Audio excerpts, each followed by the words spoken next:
Like, we need that time to be alone if we're ever going to have an original thought. And when we listen to podcasts, when we read books, that's all wonderful. I mean, I'm a writer. Obviously, I want people to read my books, and I read masses of books. You know, I'm a big reader. And I do love podcasts. But when we are constantly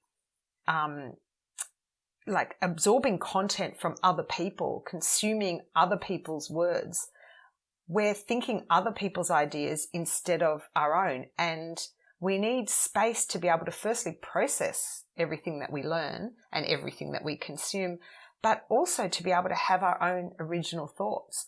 And that's really important for our creativity. And it's also just important to be able to get in touch with our own moral compass. Hello everyone and welcome. Today my guest is Kerri Sackville. Kerri is an Australian media personality. She's appeared several times on national Australian TV, on radio shows. She's a regular writer for some of the most popular magazines and newspapers in Australia, the Sydney Morning Herald, Melbourne Age, the Sunday Life magazine, and she is the author of 5 non-fiction books.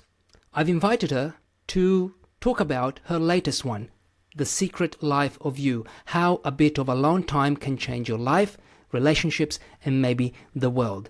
It's all about spending more time alone with your thoughts. This is a book that I read last year when Kerri published this book, and it changed me.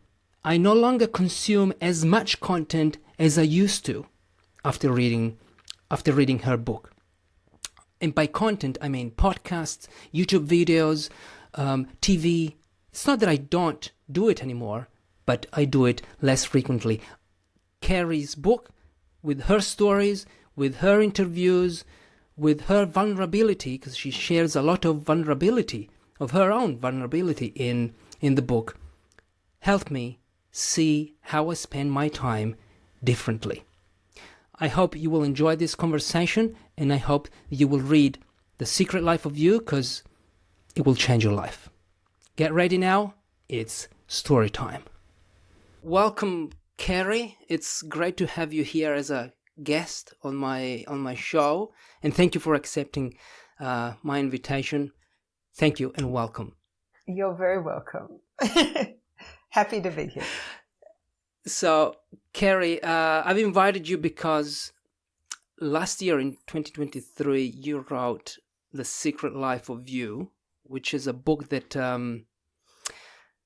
I like to think that good books change your thinking, but great books change your actions. And I feel that, I mean, your book is one of those that changed my actions. Not only my thinking. And I'm going to tell you why. That makes me very happy. That's really good.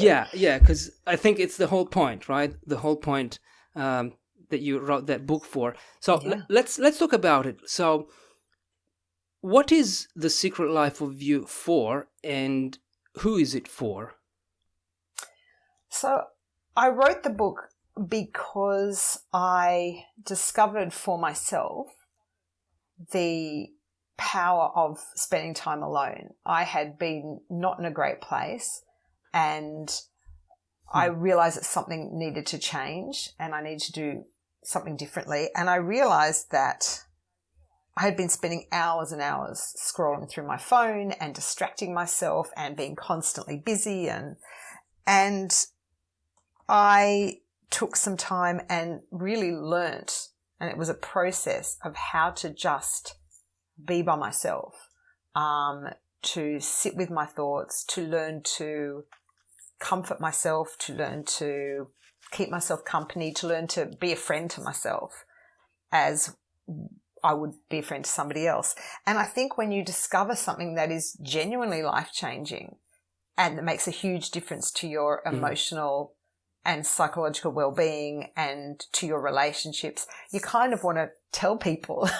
And we live in a world that does not value solitude at all, that in fact devalues time spent alone. And so I wanted to write the book to try and change that, to shift that, and to help people understand the benefits of solitude and to incorporate some just small changes into their own lives that will make a huge difference. So I'm not kind of encouraging anybody in this book to go off and spend 6 weeks in a monastery alone, or to go and take yourself off to a silent retreat if it's not something you want to do. But even just taking a few minutes every day to just sit with your thoughts without distractions, without your devices, without a podcast, without music, without company is genuinely transformative. Yeah. And you spent time, you said that you spent a lot of time scrolling. Many people do that, and I do that too, although not as much as some people. Why do you think we do that? Why do you think we spend endless hours scrolling on YouTube or Instagram? Yeah, I think we do that because the apps are designed to be addictive, and our little tiny brains haven't evolved sufficiently to be able to combat these forces. I mean, the people who make these apps know how addictive they are. You'll find that most of the big tech gurus don't let their kids have devices because they know what they're doing. But they're designed to keep us scrolling, to keep us on the apps like YouTube and Instagram and TikTok. They just keep feeding us video after video, and you know, with the alerts and the beeps and the dings and you know, likes and comments and shares, and they activate the same parts of our brains that gambling machines do, you know, like slot machines and gambling technologies. And you know, human beings have had distractions, obviously, since the beginning of time. We distract each other. But, you know, when you think about it, before the age of technology, human beings would naturally spend a lot of time alone and in contemplation. Like if you were living in, I don't know, the early 19th century and you were alone in your bedroom, you could read a book maybe. If you were lucky enough to have a piano in your room, you could play the piano, but that's about it. People had to be alone, and so they were used to being alone. And then gradually we had radio and telephones, and then we had computers and we had mobile devices, and we stopped needing to be alone with our thoughts because it was as simple as just picking up our phone and accessing the internet. And so because we didn't have to be alone, we lost the capacity to be alone, and solitude started to seem, instead of something precious and something valuable, time to be creative, time to think, time for contemplation, solitude started to be perceived as like this problem to be solved. And we solved it by turning to our devices, and then combine that with the addictive nature of social media, and you know, it becomes very hard to resist, and we have to actually make a conscious effort to break the habit of just mindlessly picking up our devices, looking at our computers, scrolling in kind of every idle moment. Yeah, idle. I like this this word, which I don't think it exists in Italian. Idleness. So just being there, doing nothing, just alone with your thoughts, right? Yeah. And how did you break that pattern, like that habit? It was really hard. You know, I found myself in 2020, you know, during the pandemic, and we were in lockdown here in Sydney for long periods of time. So we were under stay-at-home orders, and I was with my 3 kids in an apartment. And at the same time, I had very little alone time because, you know, I was sharing a space with my 3 kids and they were all at home. But on the other hand, I felt very, very lonely. And I dealt with that by just spending hours and hours mindlessly on my phone. And when I realized it wasn't working for me, I decided I was going to have to put down my phone and learn to sit with my thoughts. And it was so hard. I mean, in the beginning, I was literally agitated and finding myself reaching for it constantly. So I started by doing something really simple. I go for walks, you know, once or twice a day, and I've done that for a long time, but I would generally listen to a podcast or listen to an audiobook or listen to music. And I started by simply turning my phone off and either leaving it at home or switching it off, except so that my kids could get me in an emergency. So putting on, do not disturb, and going for walks without my phone, and starting with like 10, 15 minutes. And that progressed to then not having any radio or podcasts on when I was in the car. So I found that was a really kind of safe space for me to learn to sit.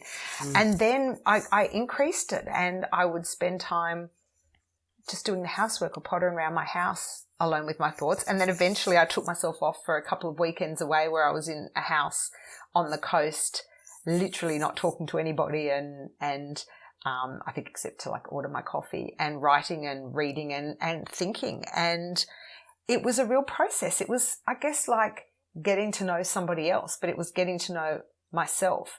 And I kind of developed all these little techniques that I write about in the book. But for example, asking myself questions, like you're asking me questions. I might be driving my car and ask myself a question like, it could be like, what did you think of that movie? Or, if you could change something in your life, what would it be? Or what would you, what would you do if you could do anything at all? Like the kind of questions you would ask somebody else if you were trying to get to know them, I was asking myself and answering out loud. And these days you can walk around talking to yourself and no one will think twice, because we all talk on our phones anyway. So people probably thought I was talking on my phone, but I was talking to myself. At the beginning, I told you that your book changed my actions, and this is actually something that I started doing after reading your book. Like going on a drive, I drive to my parents. They are 13 kilometers from my house, and I would always listen to podcasts or music in the car. But now, after I read your book, I thought, wow, I can spend like 10 minutes, 15 minutes, just speaking to myself, thinking, or just saying what focusing on a goal that maybe I have, like a project, thinking about that project. Yeah. And this is something that I had never done before. So, like asking yourself questions aloud. Yeah, you might look crazy if you do it in public, but it's I don't know. To me, it was, I wouldn't say life-changing, but very helpful to come up with ideas, explore new ideas, something that also when you listen to a podcast, sometimes, these moments, they happen like, okay, that person said that thing, and you start thinking. But what benefits did you notice yourself? Because you explain these in the book, and I love that your book is is based on stories. So it's all about your stories. It's not just a thesis or an argument or why you should do this, why you should do that. It's all based on your life experience. You share a lot of your vulnerability, which I loved. It's not very common to read these things in a self-help book. Like, would you say it's a self-help book or? Yeah, I'd say it is. And I also interviewed a lot of people, both personally, on the phone. I had a lot of people offer to do surveys for me, to share their experiences of being alone and whether they enjoyed it or not, and why. And so I got a lot out of other people's stories as well, and I put a lot of that into the book. And so, for example, one woman that I spoke to who'd lost a child, and she would take, I think it was 15 minutes every morning just to sit quietly and think about her son who died, her young son, and have a cry and feel her feelings and feel her emotions. And then she found she could go about her day and actually, accomplish things during the day and be able to smile and engage with other people because she'd given herself that space and time, which I found really, really moving and really beautiful. And I spoke to a lot of creative people who said they absolutely need their alone time in order to be creative and come up with new ideas. And, I did a lot of reading as well, and I found that a lot of people who are highly accomplished, who achieved a lot prior to the kind of prior to technology, mobile phones coming out and the internet, saying they would not have been able to achieve what they achieved then now because they would be too distracted. Like, we need that time to be alone if we're ever going to have an original thought. And when we listen to podcasts, when we read books, that's all wonderful. I mean, I'm a writer. Obviously, I want people to read my books, and I read masses of books. You know, I'm a big reader. And I do love podcasts. But when we are constantly like absorbing content from other people, consuming other people's words, we're thinking other people's ideas instead of our own. And we need space to be able to firstly process everything that we learn and everything that we consume, but also to be able to have our own original thoughts.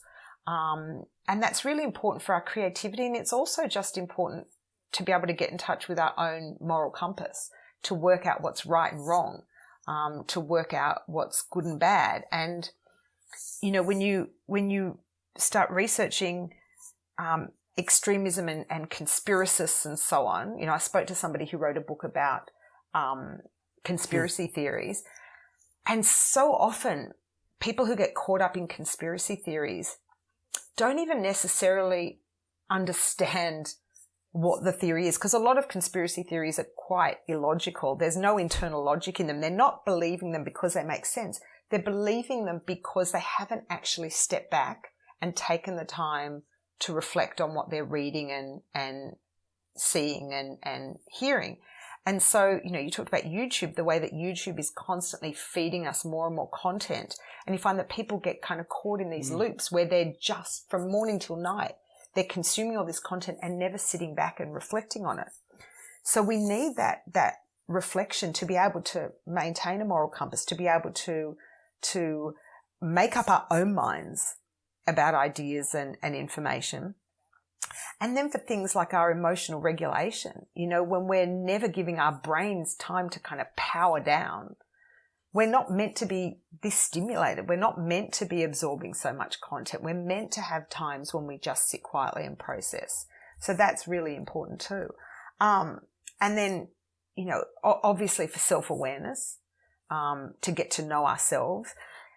You know, something that I find just so fascinating about the kind of the modern world that we live in is that most people, if you ask them, will say that it's very important to them to have self-determination, to be able to chart the course of their own life, to make decisions for themselves, to be free, to, you know, have agency in their own life. But if you never actually spend time figuring out who you are and what you want and how you want to live your life, what is the point of all this self-determination? Like, to really live your best life, you need to figure out how you want to live it. And for that, you need thinking time, you know, and I'm now in my 50s, and I know that this is not something that you do once in your 20s. You know, people talk about, oh, in your 20s, you kind of figure out who you are. But, you know, we're all constantly changing. And with new experiences and new relationships, we're constantly transforming into different people. And I think we need to constantly be checking in with ourselves about who we want to be and how we want to live and what's important to us and what our goals are and how we want to parent, how we want to be partners, how we want to relate to our friends, to our parents.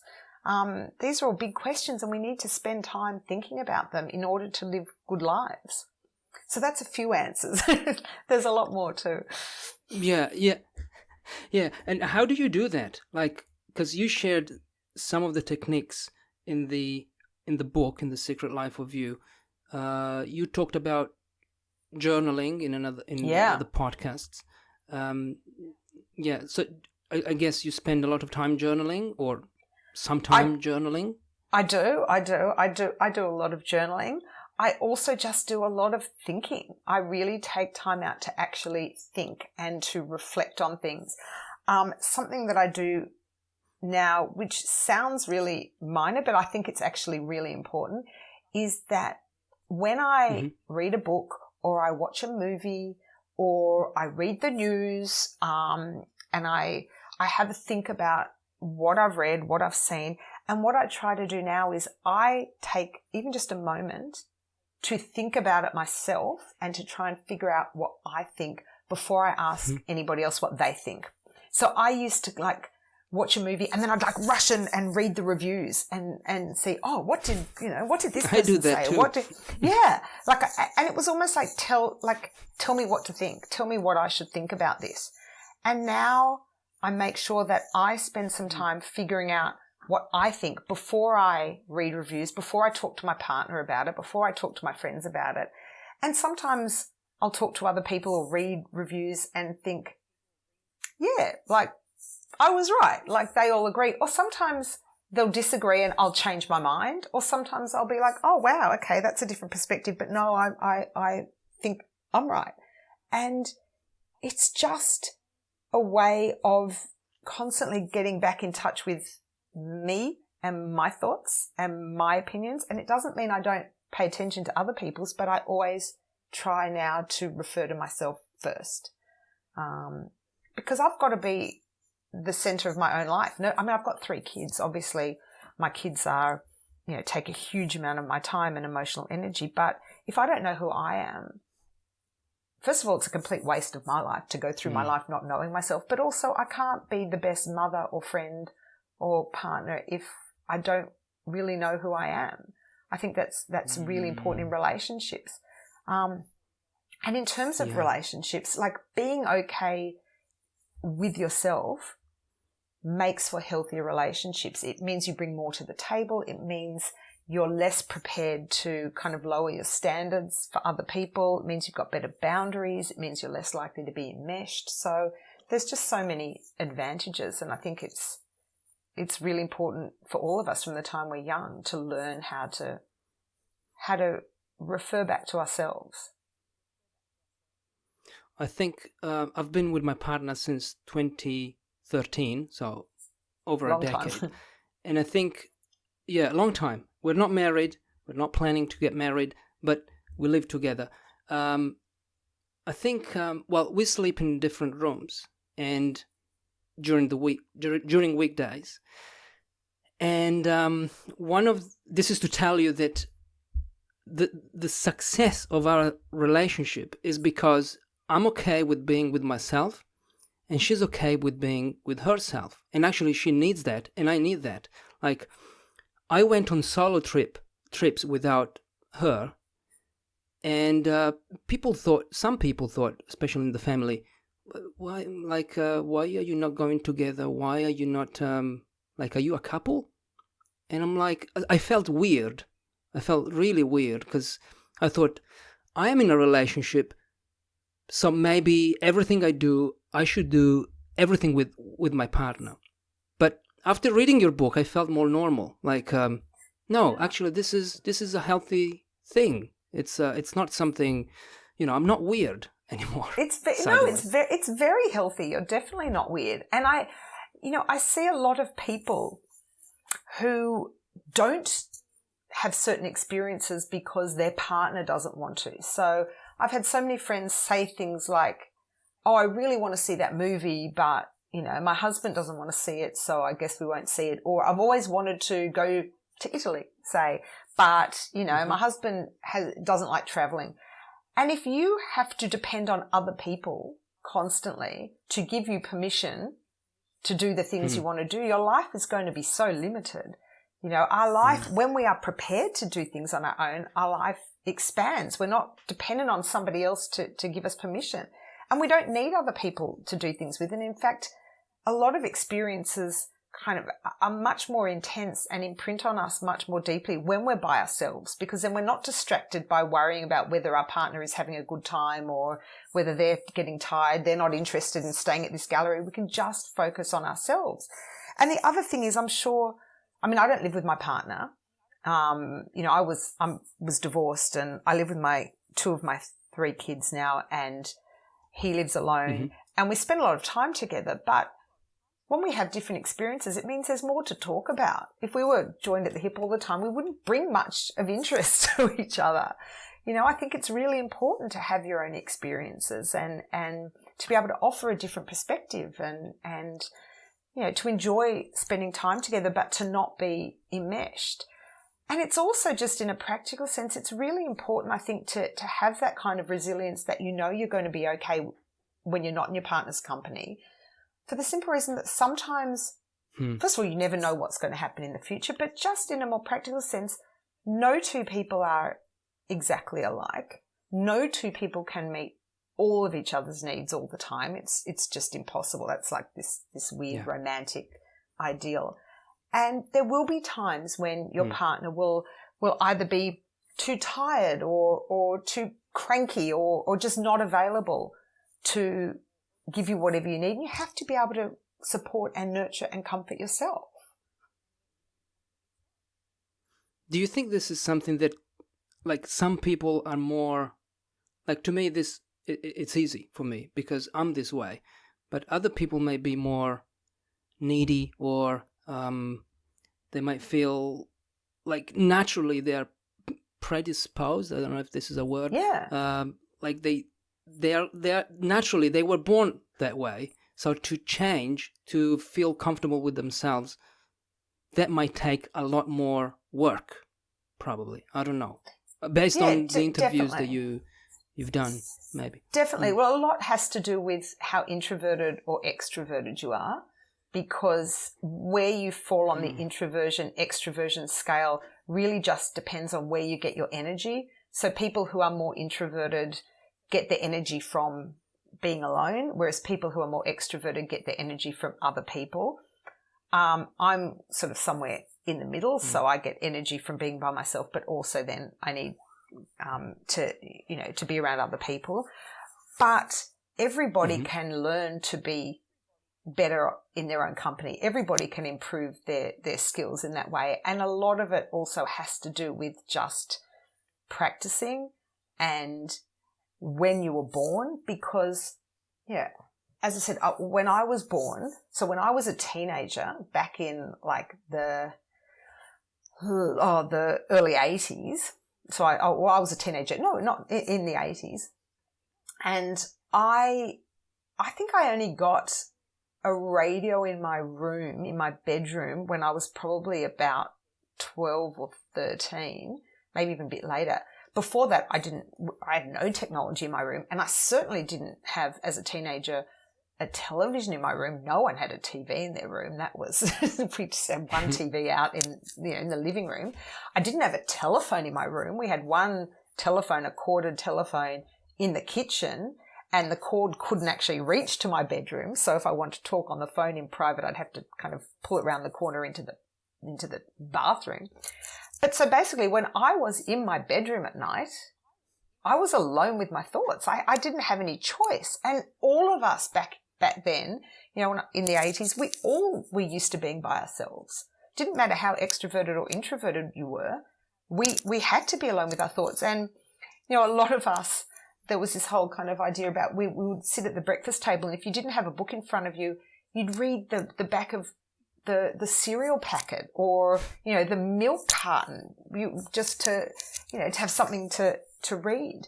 And I think I look at my three kids, and the eldest two are in their 20s and my youngest one is only 16. And the way that they are all able to be alone or not be alone is vastly different. The elder two are much better in their own company. They don't need as much technology because they had some time when they were younger without it, whereas my 16-year-old is very, very focused on her phone. So a lot of it is just how much access people have to technology and whether they've trained themselves to be without it. And I think if there's one thing that parents can take away from the book is just to hold off as long as possible giving your kids mobile devices. I see 2-year-olds sitting on mobile phones and 4 and 5-year-olds in restaurants, stuck to an iPad. And as much as I understand it, like you do anything you can to get a bit of quiet time, but, once the kids have it, it's just, it stops them from developing that resilience and stops them from learning how to entertain themselves.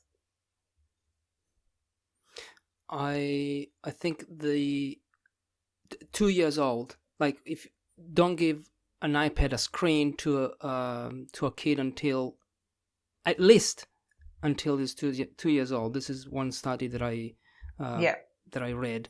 But you're right. I've got that in my family too. Like I've got a little cousin constantly on his iPad, all the time.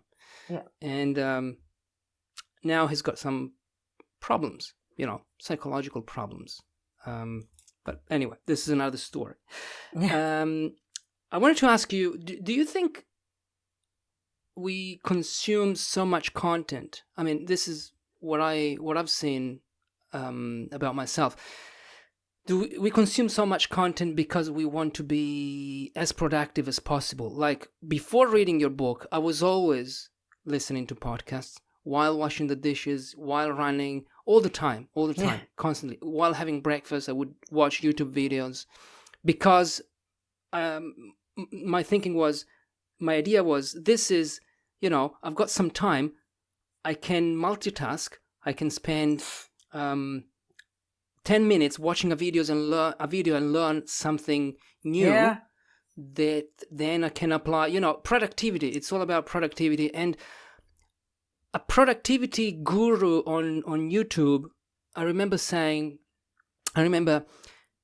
he said something like, I had 2 hours that I didn't know what to do. I had 2 hours ahead of me, and I thought, let's see what I can do. And I decided to play PlayStation while listening to an audiobook. Like, maximum productivity. You don't want to spend 2 hours doing nothing, or maybe just thinking or journaling. No, you play PlayStation, so you have a little bit of time, some fun, but at the same time, you're also being productive by listening to an audiobook. I don't know if this is madness, but do you think we consume so much content, and this is my question, because we are obsessed with productivity? Yeah, completely. Maybe you've seen this yourself. Of course. And we kind of live in this culture which really values busyness, and like we're all competing with each other to show how busy we are. It's kind of like busyness equates to being valuable, and God forbid we have time where we're doing nothing. We've got to be watching a movie whilst I don't know, doing some other chore, or listening to an audiobook whilst we're playing PlayStation. I think it's madness. Of course it's madness. It's what is the point of all of this productivity? We're just going to be productive, and then die. And that's kind of our way of living our lives.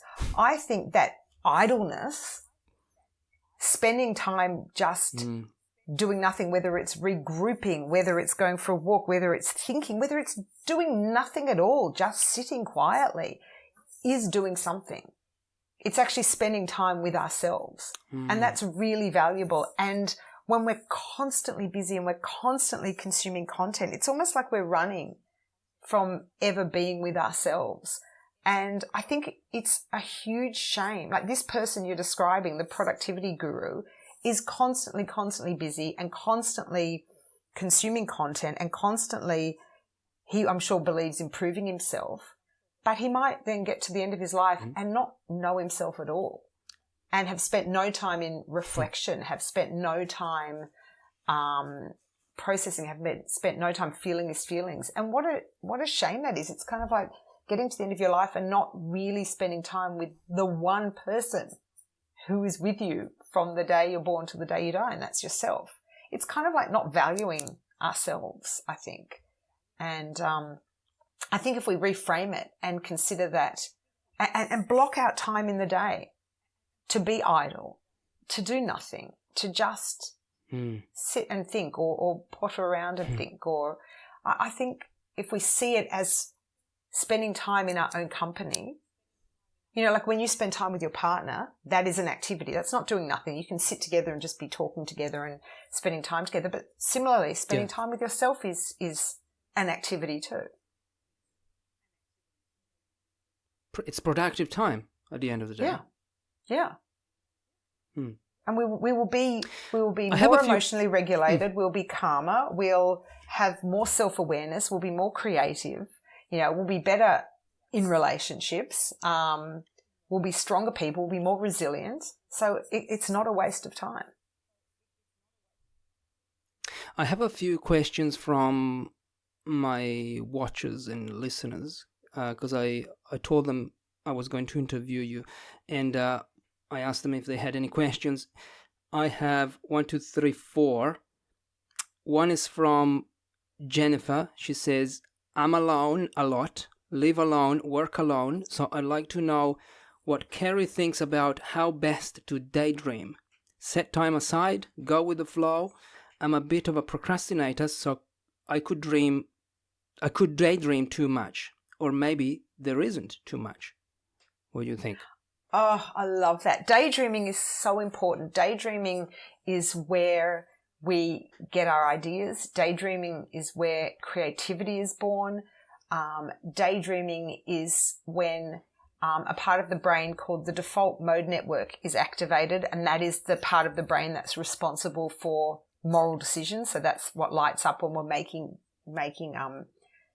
ethical decisions. It is so important. And in fact, people, I think, who have the capacity to daydream aren't just more creative, they're also more resilient. And part of, as the research for the book, I read a lot of stories of people who were incarcerated in solitary confinement for long periods of time. And the ones who managed best were the ones who could access that part of their minds and who could daydream. And, you know, in their daydreams took them away to completely different places and you know, some of them wandered through their minds through places that they'd visited, and others kind of imagined scenarios. So it's it's a great skill to have. And I think, you know, if you're a procrastinator, obviously you want to be able to get to your tasks. But I think a great time to daydream is when you're doing anything kind of repetitive that doesn't require much of your brain space, and you're then free to let your mind take you where it will. So a lot of people daydream in the shower. And for a lot of people, in fact, it's the only time they daydream because it's the only time they allow themselves to be totally alone with their thoughts. So that's why people say, oh, I get my best ideas in the shower, simply because they're not otherwise occupied. But my answer would be when you're cooking or when you're cleaning or when you're driving, instead of having, you know, a podcast on or having music on or having an audiobook, allow yourself then to daydream. And then, you know, when you're doing something that requires your mind to be engaged, then obviously turn to the task. Beautiful. Thank you. Another one is not so much related to maybe it is. Let's see. How to manage time effectively between writing, personal life, and other commitments such as hobbies. Because I want to write, play the guitar, play sports, read, go out, learn a language, etc. I'm wondering if you have any insights around that. So this is more about managing time effectively. Yeah. Like, you've got 3 kids, you're a writer. How do you do all this? Oh, look, that person sounds very well-rounded, and I love that. For me, when I've been writing books, what I tend to do is get very, very involved in the book and feel almost resentful when I'm torn away from it to do other things. But of course I have to for my kids and to keep my house going, and I've, you know, got other work as well and to see people. So I tend to then let the things go that really aren't that important. So when I'm writing, I'll, you know, probably let the housework go a little bit and not cook as much.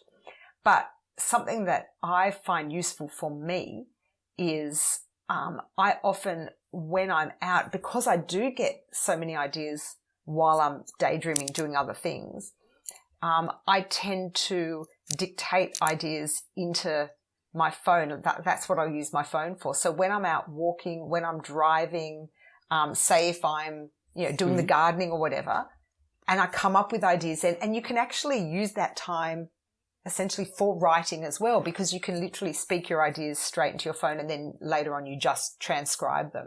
So I find that's a really important part of the writing process. Writing isn't just sitting at your computer. That's actually kind of the least of it. The most important stuff is what goes on in your mind. So just make sure you have a way to catch those thoughts when they come. And a lot of people, I've never been great with the kind of sitting down at a particular time and writing.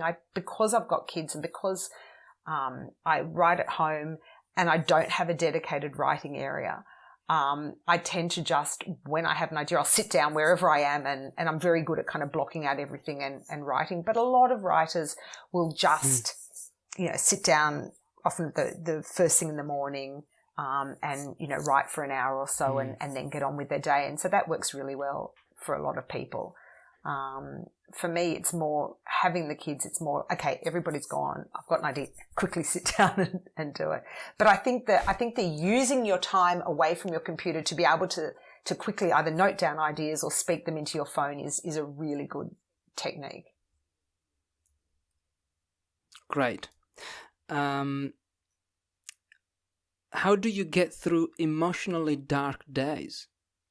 This is maybe related to The Secret Life of You. Yeah, that's a fabulous question. And I think that in our culture, and kind of the modern Western culture, most of us don't know how to deal with difficult feelings. It is not something that we're good at. It's not something that we're taught, whether they're feelings of grief, pain, sadness, anger, fear. And what we think we need to do is just push them away as quickly as possible and distract ourselves and think about other things. And in fact, the opposite is true. The way to get through the dark times is actually to be able to feel our feelings. Like I was telling you with the woman who sat and thought about her son for 15 minutes a day. We need time to process our grief and our sadness. Now, the exception to this is for people who are not in a good place mentally. The one thing that you need to be able to do in order to spend meaningful time by yourself is you need to feel comfortable that you can control the direction of your thoughts. And if you are in the midst of a crisis, if you're in the midst of a mental health episode, if you are deeply depressed, then you're probably not safe to be alone with your thoughts, and you are better off being with other people. Like, that's why we don't leave people who are suicidal by themselves. I'm not going to say to somebody who's contemplating ending their life, "I'll go and sit quietly in a room and think your thoughts and feel your feelings." So, but if you are not in the midst of a crisis, it's important to give yourself time to feel the difficult feelings. And feelings are like waves. They start to kind of crash over us and we feel like, oh my God, we're going to drown. But they inevitably recede again. And even the worst pain. I mean, I've been bereaved. My sister died now 16 years ago. She was my only sibling. We were very close. And so I know what it's like to feel that kind of pain. And I've had other losses as well. But even the worst pain kind of ebbs and flows. And so if we allow ourselves to sit with it, eventually that kind of intensity eases off. So if you are safe to be alone with your thoughts, if you are not in the midst of a crisis, then just giving yourself that space, and you will find that it does recede.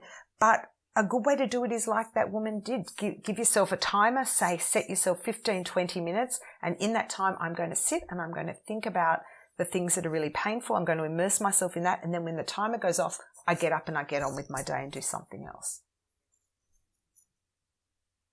It reminds me of something that I talked about with another guest on my podcast, Kay Adams. She's a psychotherapist, and she's a big influence. She talks about journaling a lot. Okay, yeah. She's done a lot of research, and one of her patients was very depressed. She said, very deeply depressed, and she asked her to write about something beautiful, like something that he thought it was beautiful. And he started writing about a road that he could see from his house or from his office, I can't remember. And just writing about, journaling about something beautiful that you think is beautiful, that was very helpful for this person. Well, so I think it came to my mind I talk about. Something I talk about in the book is we use our minds often for thinking up the worst case scenarios and thinking of all the things that can go wrong, all the things we've done wrong, all the things we're worried about. But as you said, you can actually use your mind to think for pleasure, and that's a really important thing too. And You don't even have to journal it. Like daydreaming can be daydreaming something really beautiful, something that I used to do a lot, less so now, but I used to do a lot to comfort myself when I was feeling bad, was I would take a tour in my head around my grandparents' old home. They had this beautiful old house, and there were lots of different rooms, and there was, lots of fascinating things in all the rooms. I remember in one room there was this like weird kind of cowhide chair that I found really fascinating, and my grandmother had a closet filled with all her old clothes and boots and junk jewellery, and I would kind of in my mind wander around the rooms and open up the closets and look in them, and that gave me a really warm feeling. It made me feel really good. And we can also imagine positive scenarios. We can imagine the best thing that could happen. We could imagine ourselves, in a wonderful situation. We can replay some of the best memories we've had. We can actually use our brains to make ourselves feel good, whether it's writing it down or just kind of going through it. And I think that's really important. And we do that far too little, particularly those of us who are naturally anxious.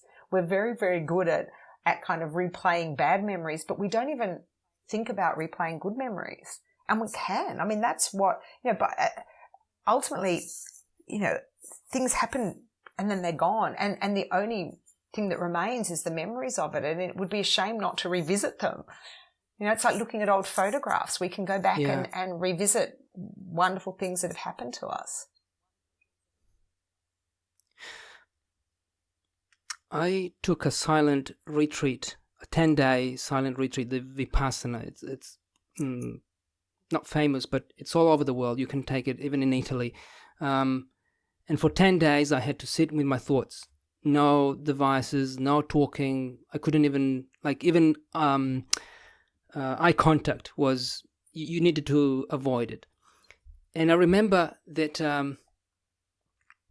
I would think about beautiful things, and the next minute I was thinking about like sad moments in my life, and I would get depressed. Then I would think about other beautiful. So I noticed that my thoughts were conditioned how I felt. So you can focus on something beautiful and feel good, and you can focus on, the worst case scenario, like you said, and feel really depressed. So being able to direct your thoughts, well, it's not easy. It's a skill.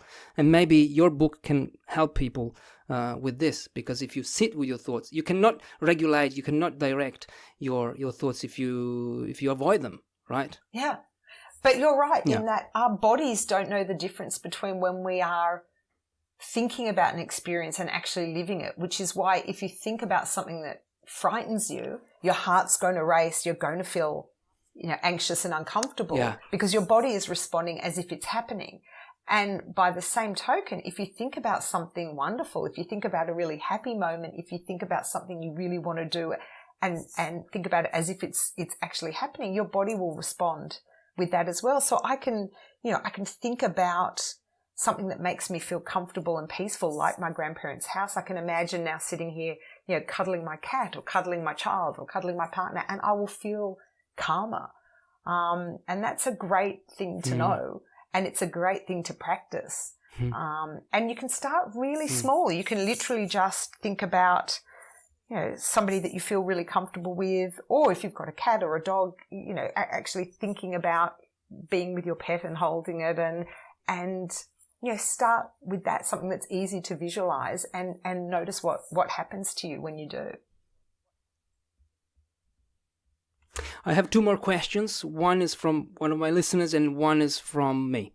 Turi asks, is it better to share our thoughts with ourselves or with a partner? Like I guess a romantic partner. Like speaking to your partner. I don't know if this question makes sense. Yeah. Yeah, it does. And I think both are important because we need intimacy with other people as well as, connection with ourselves. Like that's important. And we get close to other people by sharing our thoughts with them. But no one is supposed to share every thought with another person.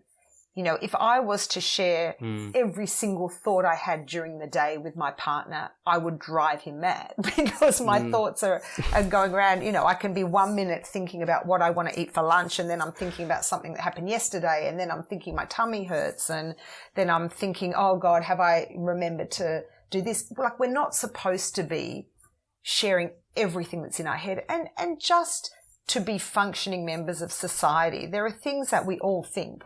We might have thoughts about other people that, you know, aren't necessarily appropriate to share.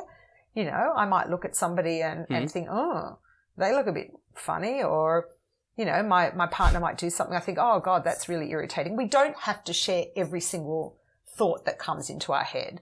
So I think it is normal and appropriate to hold some things back for ourselves. So I hope that answers the question. I don't believe in radical honesty at all times, because we can't be, if we were honest about every single thought that came into our heads, none of us would be able to function in society. Of course, and probably my relationship wouldn't be as successful, as long-lasting as it is, if I shared everything with my partner. Yeah. So the last question would be a question about writing. You've written 5 books. I've read only one. I'm interested in the Little Book of Anxiety, which you wrote before. A long time ago, yeah. When was that written? When did you write that? I think that was 2012, I think, yeah. It was quite a while ago. Okay. That was my second, yeah. Okay. How do you, if people want to write a book, I in one of my latest videos, I encouraged people to write a tiny book, and I tried to, because I did, I wrote a little book, 80 pages, and I said, look, you can do this too. You don't have to write one of those big books that you've read. Yeah. You can write a tiny book and become a tiny author. What would be your advice? That's so good. I saw that video. It's great. I love it. Okay. So I would advise you to write and not edit. I think a lot of people get bogged down with trying to edit as they go along. So writing and then going, oh, that's not right. I'm going to fix up that sentence.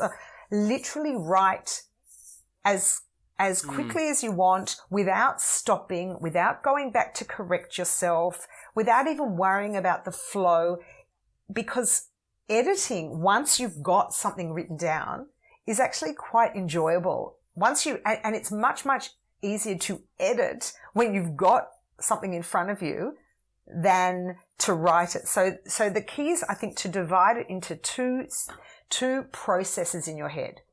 And the first is writing and the second is editing. Now, when I write, a lot of people have different ways of going about their writing. I've got a friend who's a novelist who will plot out every last detail and write it in order, kind of in one go, really, from start to finish. The way that I like to write, which works for me and I find really helps me get the flow going, is that I will, have the book in mind. I'll have the topic, and then I'll almost do like a brain dump where I write everything that I can think of, and I write it out of order. But what I would do is I'll come up with an idea and I'll put it down on the document, and then I'll come up with the next idea and I'll realize that that's going to go somewhere ahead of that. So I'll put it on top, and then I come up with the third idea and that goes down the bottom, and I'm kind of piecing it together like a puzzle as I go. So I don't write start to finish. I write it all over the shop, and then sometimes I'll rearrange things afterwards. And I just write it as quickly as I can because I want to get the idea down before it goes. Because you know what it's like. You get an idea, and then if you don't get it down quickly or dictate it into your phone or write it down or jot it down on a pad of paper, it's gone. So I get it down as quickly as I can. And then afterwards I spend a bit of time shuffling it around, and then I go and polish it up. So then I can try and make the sentences sound better and read it out loud to myself and get a sense of flow. But I think if you are trying to write a perfect book and editing yourself as you go and trying to make it sound good and get the ideas down and make sure it flows and get the order right from the beginning, it's incredibly hard to do, and it's too much, and it will take you too long. So write it down, do the brain dump, write it as quickly as possible, and then you can go back and take your time and play with it for as long as you want. And that's actually the fun part, because then you've already got that sense of fulfillment. Wow, I just wrote 3,000 words or 5,000 or however much it is. I'm now just going to go and polish it up. Yeah, beautiful. I'm gonna do this because I want to write another tiny book, and I'm gonna do this. Yes, because I think it's even different parts of your brains. Like when you're writing, when you're doing the brain dump, it's your brain works in one way, and when you're trying to fix things, little things, your brain works in another way. So it's hard to match the two. Yeah. Wow. Okay, Kerri. Thank you for your time. I discovered you through a podcast, Better Than Yesterday, with Osher Gansberg, and I hope that more people will discover you through this podcast. And of course, read your book, because, as I said, it changed not my life, well, my actions, which in a way, yes, it changed my life. Fabulous. So thank you for writing it, and thank you for being here with me and being a great guest. Thank you, Kerri. It's been an absolute pleasure. Thanks for listening. Thank you for watching. If you're a writer and you want to improve your writing, or you want to keep improving your writing, consider joining my private email list, Better Writers. I send one short email every week. I share tips, insights, things that I learn, book recommendations to help you do one thing only: become a better writer. The link is in the show notes or in the description of this video. Thank you for listening once again. I'll see you in the next episode. Bye-bye.